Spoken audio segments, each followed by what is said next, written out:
In the shadow of escalating tensions in the South China Sea and the persistent demands of internal security, the Philippine Army's modernization efforts have taken on a renewed urgency, balancing fiscal constraints against the imperatives of operational readiness.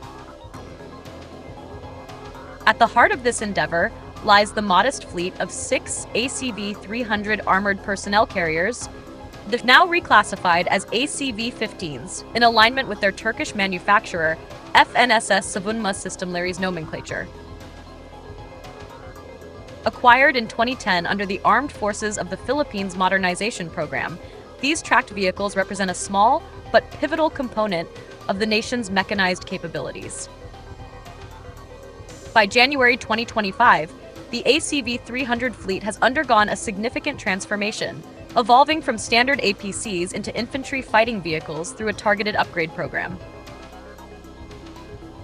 The ACV-300, a derivative of the FMC armored infantry fighting vehicle and closely related to the Dutch YPR-765, was initially procured to bolster the Philippine Army's mechanized infantry, specifically within the 2nd Mechanized Infantry Battalion stationed in Luzon.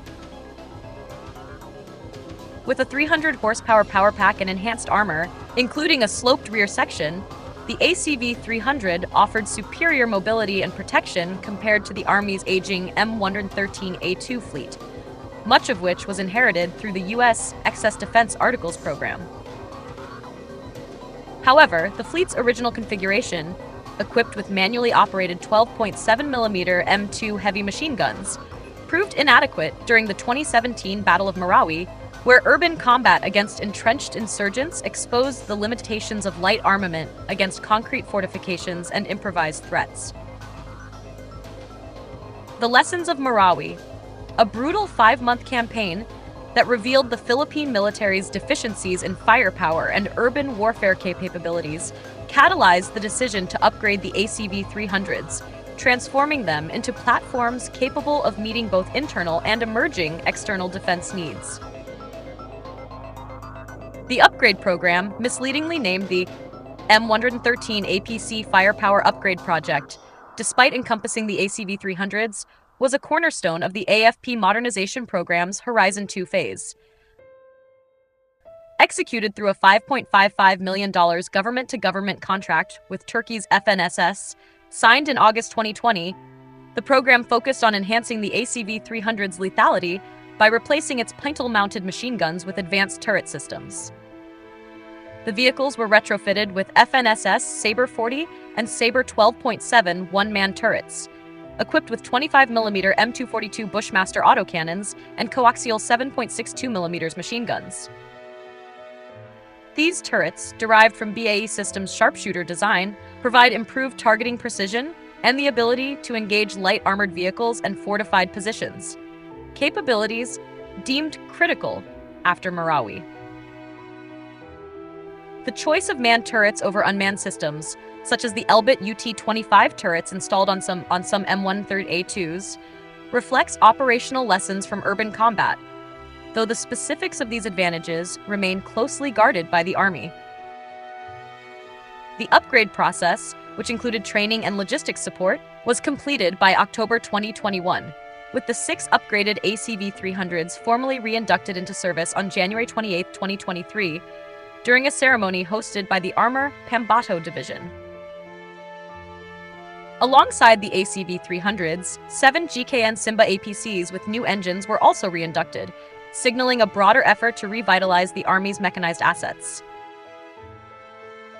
As of January 2025, the upgraded ACV-300s are fully operational, stationed in Luzon under the Mechanized Infantry Division.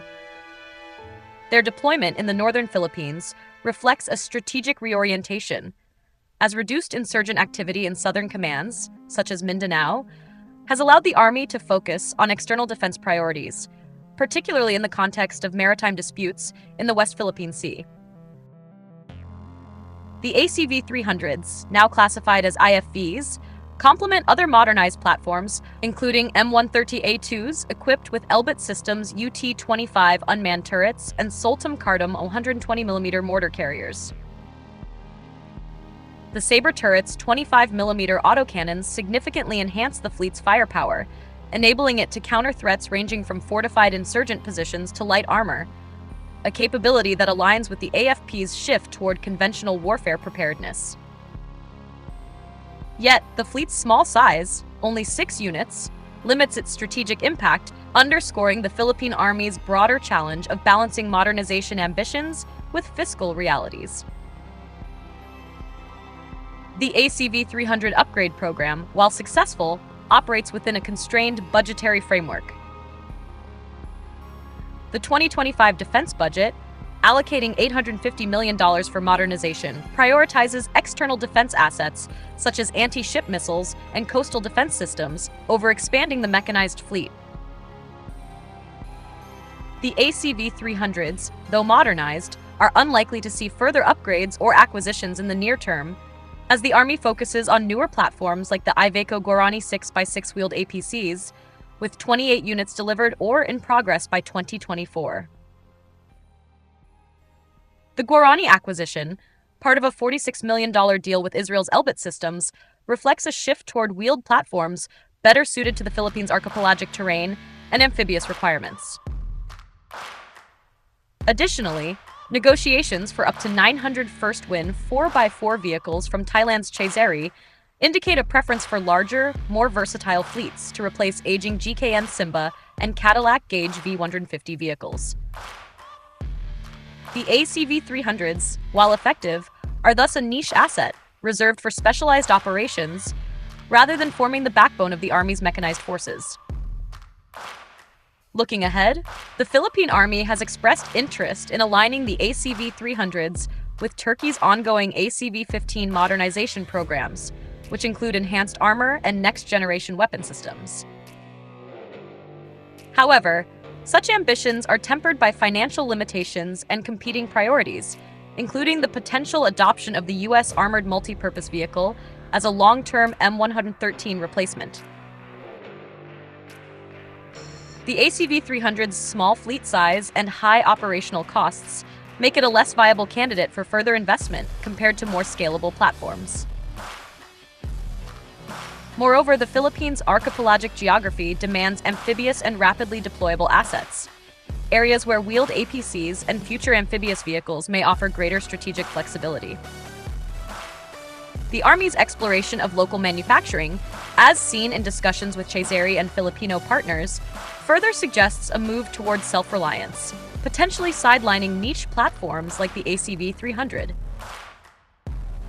The modernization of the ACV-300 fleet, though modest in scope, embodies the Philippine Army's delicate balancing act, enhancing existing capabilities while navigating fiscal constraints and an evolving threat environment.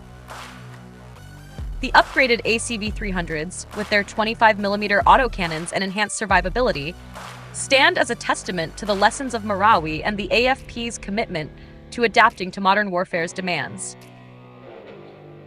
Yet, their limited numbers and the Army's pivot toward wheeled and amphibious platforms highlight the challenges of maintaining a robust mechanized force in a resource-scarce environment. As the Philippines faces growing external pressures in the South China Sea and seeks to assert its sovereignty, the ACV-300s serve as a reminder of the nation's incremental but determined progress toward a credible defense posture. For now, these 6 IFVs remain a small but potent symbol of resilience, their turrets trained on an uncertain future.